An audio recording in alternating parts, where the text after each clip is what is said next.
Broadcasting from the business capital of the world, this is the Podcast Business News Network.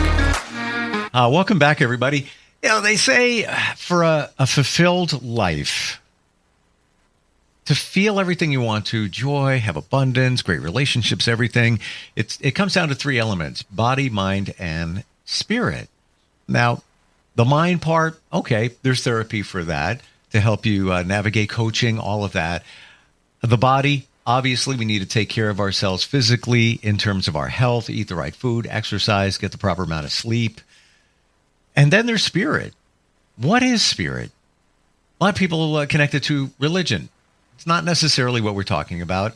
Spiritualism and how it can support you in a major way. We're going to dig into that today. She is somebody that helps open our eyes to many of these different principles as an amazing psychologist. She's a great author, so many great books. I've learned so much from her, having her here on the show. Ann Creekmore joins us once again. How is everything in your world today? Super. How about yours, Steve? Real good, real good. And I got to really be honest, I always am. I finally figured out the spiritualism aspect of life, or at least I'm on that road. Great. And have a new sense of awareness. This is in the last few years. New sense of awareness, understanding why things happen around us, how all the pieces fall together in the puzzle. That's, my basic description. But for you, being spiritualistic or spiritualism, what does it mean? Well, I would love to hear I was fascinated to hear what you discovered first, what you were saying. You are such a psychologist. You're always throwing it over to the other person. I'm sorry. No, kind of very interesting what you said. You discovered. As long as I don't have to give you a copay, for that. For me, it would be connecting with yourself, really being in touch with yourself, who you are, what you stand for, your standards, your values, believing in something that's bigger than you. That can be anything you want it to be. Many people connected with God or a God, and that's fine if that's you. It doesn't have to be. Some people say, the universe supports me. What's the universe? That's your interpretation. My friend Trish, whenever I say that word, she goes, well, who do you think created the universe? I'm like, all right, time for a debate. And I'm not debating anything, but I get where she's going with that. But it's the belief that the belief is something bigger than you, I believe, can also be your faith, and that doesn't mean religion necessarily. Side note: I'm not deflecting from religion. I'm just saying that many people connect it there, and then sometimes it scares people away. Like I don't do it. I'm not into religion. I believe in something. I believe in a God, but I don't go to church or anything like that. That's kind of my feeling when we use that word spiritualism. Now it's your turn. Okay. Well, I like that. So your spirituality is like getting in touch with you, your authentic you, your sacred space within you. For anybody, at that place of, love and inner peace, where that you just can go to that space and feel connected to something beyond yourself. And it's just a place of peace within. I guess in psychology, we might be calling it mindfulness now. Some religions might call it your meditation to that sacred space. Religions, like you said, would have that connectedness to God, or however they call God, whatever language and culture it is, but that the force of love and peace that kind of connects us all, transcends us all. I get where you're going, and I've experienced it in a newfound peace. Yes. I feel that the peace aspect is a benefit of it. It's not part of it. It's a benefit that comes from connecting oneself and all of the things that we're talking about here. Yeah, can you tell me more about that? Don't mean to be a psychologist here. When you have figured yourself out, you know a little bit who you are, what you stand for, and all of the things that we're believing in something bigger than you, that what comes from that, part of it is that peace. Mm-hmm. Mm-hmm. So it's a byproduct, something, a little bonus that comes along with being spiritual. But spiritual also is you feel connected with things around you. You understand why things happen a certain way. You have a new sense of strength in yourself. And again, all of that trickles down to some wonderful peace, along with other things. Right. I see. I understand. Yes, that you connect to sort of a sense of the authentic you and who you are, and that you're good, right, and that you deserve good, and that you're connected to good, and that brings you a sense of peace from that as well. Mm-hmm. Right. It's. I don't think it is it, but it's a part of it. Right. What comes from it.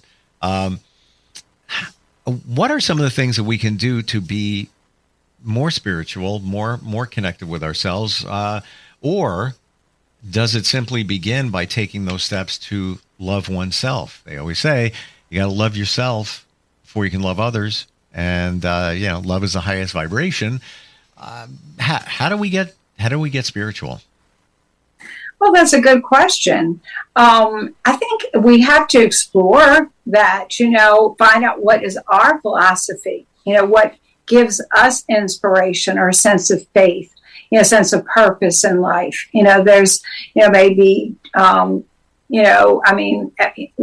be your religion that you grew up with, and, maybe going back and looking at that. And if that doesn't work for you, then to look at something else, what fulfills you or makes you give that sense of purpose and faith that there's good in life, that you're good, that there's meaning. You've got to kind of start to be open to that.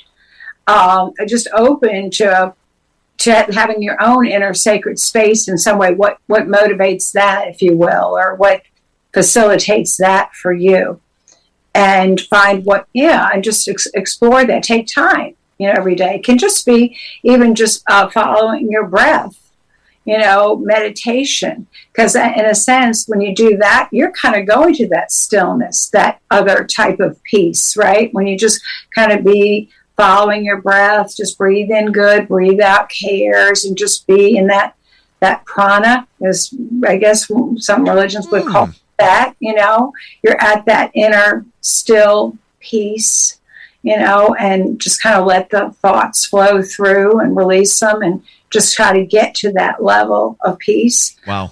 That word prana, interesting, because I heard that word used a couple of years ago for somebody does pranic healing.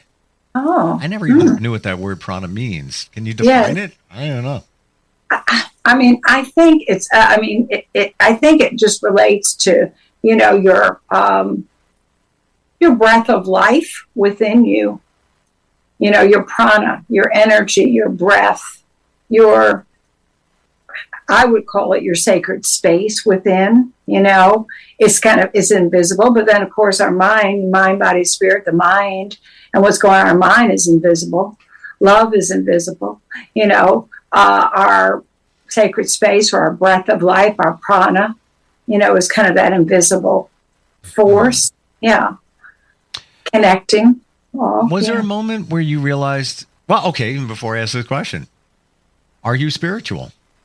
Yes, I definitely am spiritual. Yes. Okay. Was there a moment where you realized, or do you recall a moment where you said to yourself, "Oh, I'm embracing the spiritualism thing"? I would say when I was very little, I was raised a Catholic. And, we had our little catechisms, and we read in it, and it says God is love, okay? God is in everyone and everything. So I thought, yeah, that sounds exactly right. And I would call that my beginning of spirituality. But however you want to, call God. I mean, God is love, When I say love, this good inner that causes peace among us and is a thread with it and everything. And so I would say that's when it started for me, and it hasn't changed. Wow. I believe I always had some parts of spiritualism, but never really got. Basically, my plane was on the runway, but it never took off. I believe in energy back in the day. Now I have a real real understanding of it.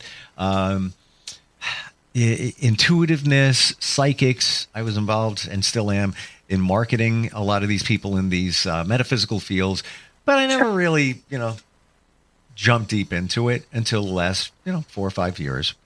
And I'm going to illustrate your point, because when I asked you that question, when you had that moment where you realized, I'm spiritual, I believe it came for me 3 years ago. I walked out of this building and I looked up at the sun, and I just had this feeling of what I describe as quiet calm. There's a lot going on, a lot of stress, a lot of life-changing stuff going on.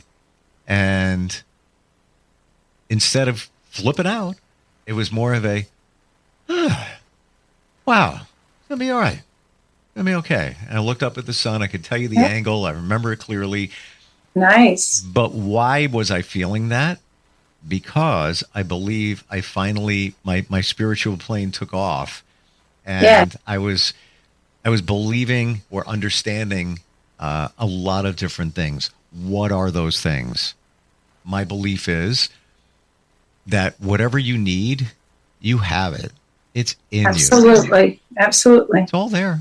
We're lilies of the field, as they would say in the Bible, and that we neither toil, we have what we are provided for. As long as we can see that and move into the good, if we're not blocking it with our thoughts, our negative thoughts. We are amazing, but we don't realize it. And more Absolutely. So because we come from a mentality of not being good enough. And most of us have that feeling from our childhood and different situations that present. But sure. My first mantra, and I have a few of them that I pilot by, but the first one was, all I need is within me now. Absolutely. Right. Just connect to that inner good. Yes. And there you go. That's the connection with oneself, where the spirituality magic takes place. What does that mean? All I need is within me now. My interpretation of that is every answer you need, you know it. You already have the answer. Yeah, that divine knowledge, if you will, or sacred knowledge or transcendent knowledge, You're trying to make a choice. What car should I buy? Car A or B? Should I take job A or B? Should I end this relationship? Should I do? You have the answer. Absolutely. Go within. Yes, easier said than done, though. That's the biggest challenge, because the head gets in the way. Sometimes the heart knows the answer, but it gets confused because there's so many things going out there. Then logic comes into play. Your intuition gets sidetracked because of things in the way. Yeah. But you got it. Absolutely, and that's why a lot of times it's advocated to meditate or just follow your breath, be with your breath.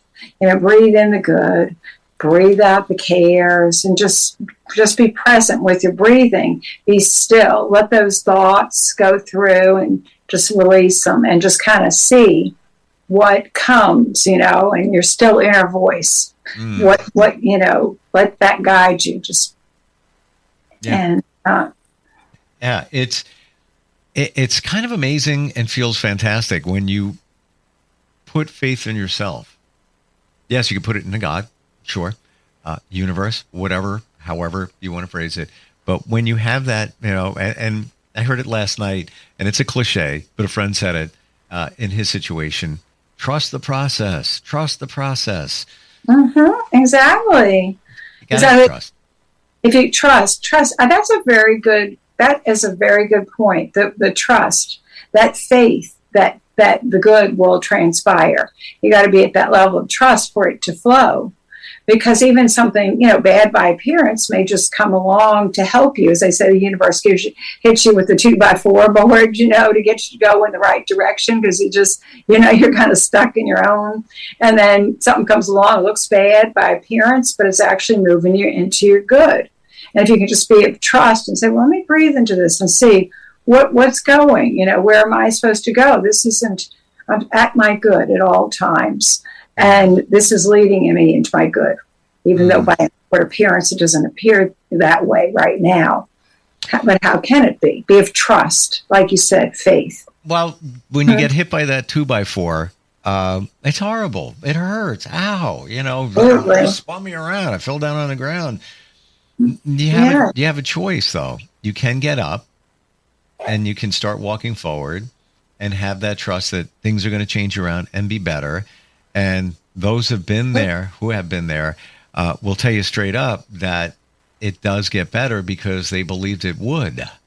Absolutely. It's your thoughts creating, because your thoughts will create how you feel, and how you feel will determine how you start to behave. If you think something bad's happening, you're going to behave in ways that bring negativity to you. Whereas if you're trust and thinking, well, this is good, it's going to motivate you to perform your best, or see the best, or look for the best, and all that's going to lead to a good outcome. Many of us have an addiction that we don't even know exists, and it's not a substance. It's not some of the things that you would traditionally think. And we're addicted to misery. Yes. Yeah. And that's the 2x4 that hits you. And then you stay there. Instead of getting up, dusting yourself off and moving forward. Not easy. I got it. Not easy. But why not try it? And then try it again. And then try it again. And you probably will realize that this, when life deals you those lemons, wow, it's not that bad. I'm going to see if I can make a little lemonade out of that. It's going to be okay. Exactly. Instead of staying stuck at the anger, go a little below. It's probably sad or disappointment. Get the feelings out. Cry a little bit if or just feel it and let it go. And then see, wait a minute, go within and say, what is my good here? And how can I move into my good? And then just, start to rebuild from there. Instead of staying stuck, like you said, at the negative thinking, the misery, and creating more misery way beyond what happened. If you keep thinking about it negatively and making yourself feel bad about it, you're just creating your misery. It's over. Move in, let it out. It was sad, but then just get back to, hey, there's some good coming to me here. I'm good, and my life is good. There's thread of good here, and I want to move into that. Well, we've said it before that everything is a habit, good or bad habits. And it's a moving target in terms of how long it takes to create the habit. Some take 21 days, some 3 months, some 6 months, whatever that number is. But it's so easy to get into a habit of being negative. And it's to the point where it becomes like your life, and you don't realize it, that you look at everything through a negative lens.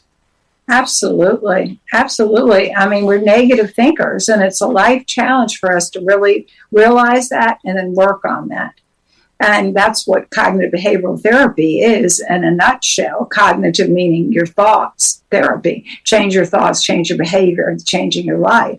It's the most effective form of therapy, psychotherapy, as really spirituality. If you think about it, it's kind of getting you to be of that positive mind, and to change have those affirmations, change those thoughts, those negative thoughts, stop them, putting in the positive to create your good. And being spiritual, really, in a sense, an underlying law to the cognitive behavioral therapy. Oh, yeah, I get what so many people can say, like, okay, glass is half full, half empty. Oh, I get it. Be positive. I said that. I used to say that. Yeah, look at me, put the rose-colored glasses on. Everything's going to be wonderful, but it's really. But here's the deal. When you create a habit to look at things in a more positive way, and you can. Don't lie to yourself. You can. Yeah, Right. there's situations that come up, and they're sometimes really bad. But if you can flip it and find some positive, and then the next one, and then the next one, you don't even know you're doing it. You just automatically, you're in a different place. Like it's almost like you've been transported to a different planet where it's planet positivity, where it's, Absolutely. It's like that, analogy where it's like a glass of muddy water and you take a pitcher of clear water, clear thoughts are the negative muddy, but you take your nice clear water, you start pouring it in and the mud starts flowing out. And eventually it's all clear. You got a glass of clear, pure water. And that's your mind because you worked on it and you kept pouring the good in and letting all that negativity. And then as you're at this better place. Right. It's like we're poisoned by negativity. Exactly. But it's not really our own fault. We're wired to be negative. That's right.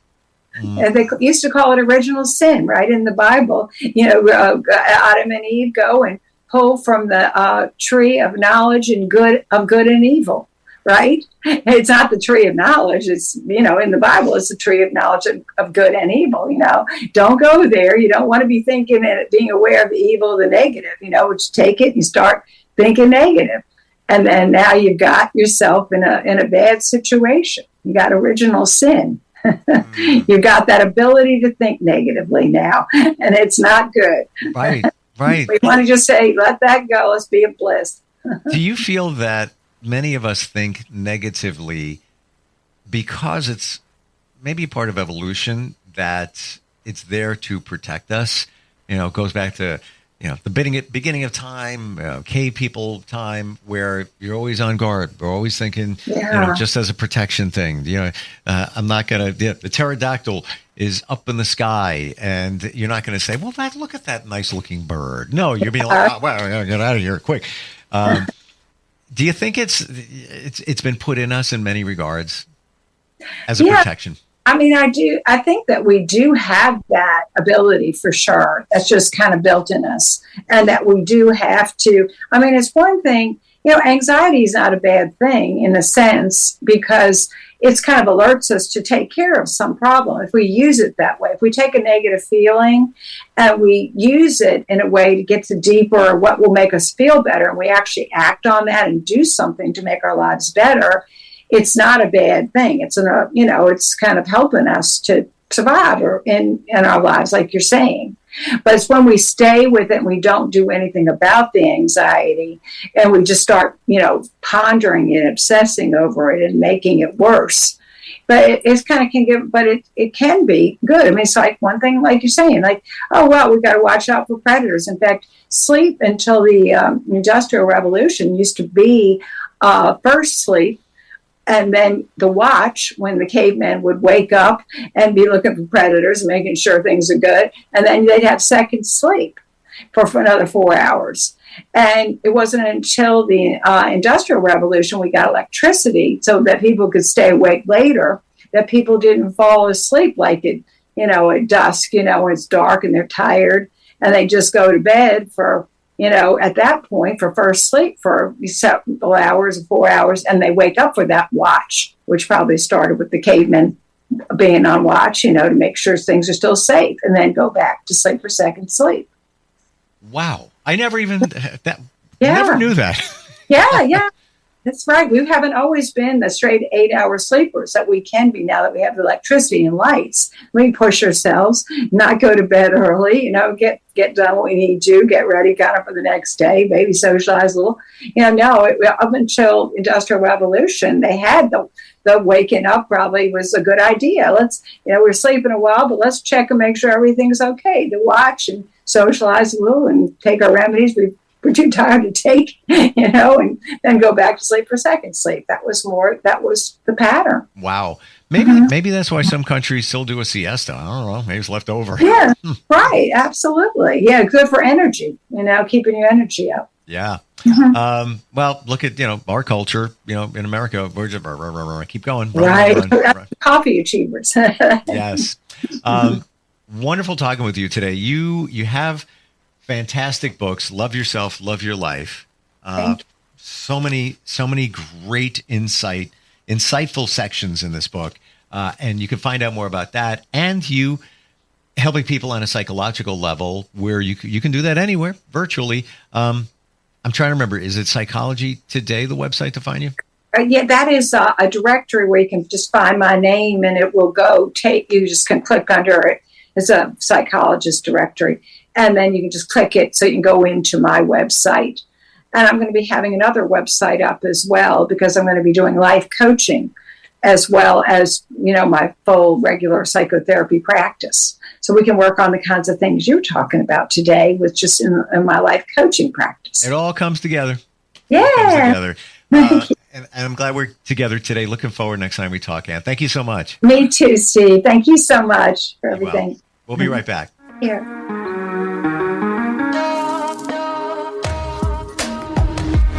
Broadcasting from the business capital of the world, this is the Podcast Business News Network. Adopt US Kids presents Multiple Choice Parenting. Your daughter just had her first breakup. Do you A, put yourself in her shoes? How could he do this to you? And for Sheila, she has split ends. B, console her? Oh, sweetie, this is going to happen a lot. 4, maybe 5 more times before you get married. C, take charge? Got to get this all straightened out. Give a little talking to, man to man, mano a mano. Hey, Steve! Is now a good time? No? Okay, no problem. Bye. Or D, help her find a new boyfriend? I know a great place to meet boys. The internet. Nice, single boys. Never mind. How about some ice cream? As a parent, there are no perfect answers. But you don't have to be perfect to be a perfect parent. Thousands of teens in foster care will love you just the same. For more information on how you can adopt, visit adoptuskids.org. A public service announcement from the U.S. Department of Health and Human Services, Adopt U.S. Kids, and the Ad Council.